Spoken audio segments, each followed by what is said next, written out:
यदि आप व्यूहों ए और बी की कोटि क्रमशः m क्रॉस n और n क्रॉस p हो तो ए बी की कोटि होगी। तो ए बी की कोटि निकाले का आप व्यू का, यह तरह का सवाल हर बार एक आवत है। ए बी की कोटि के लिए सबसे पहले हमका ए की कोटि लिखे पड़ी, तो ए की कोटि है m क्रॉस n, और फिर बी की कोटि लिखे पड़ी तो बी की कोटि है n क्रॉस p।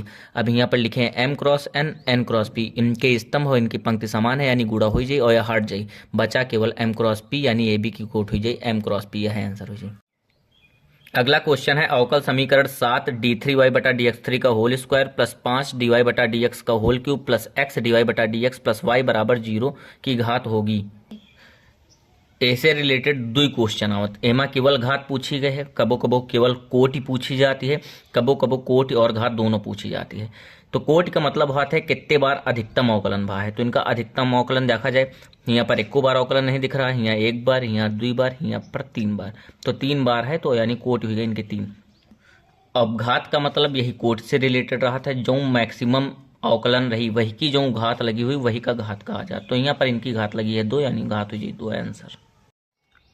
अगला क्वेश्चन है सदिश आई कैप प्लस जे कैप माइनस 2k कैप की दिक्कोज्याएं हैं, इनकी दिक्कोज्या निकाले। सदिश की दिक्कोज्या का सूत्र होता है a बटा under root a square plus b square plus c square comma b बटा under root a square plus b square plus c square comma c बटा under root a square plus b square plus c square.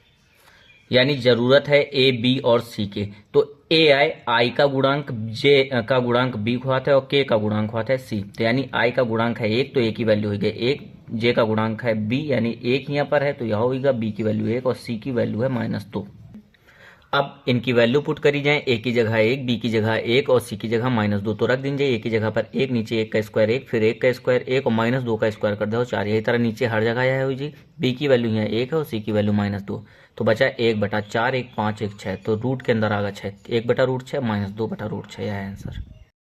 Question है यदि आर्यन सभी शून्येतर वास्तविक संख्याओं का समुच्चय हो तो fx बराबर 1 बटा x द्वारा परिभाषित प्रतिचित्रण f सच दैट Rn से Rn होगा, क्या होगा? एकाएकी होगा, आच्छादक होगा, बहु एकाएकी होगा कि अंतरक्षेपी होगा? तो कभी भी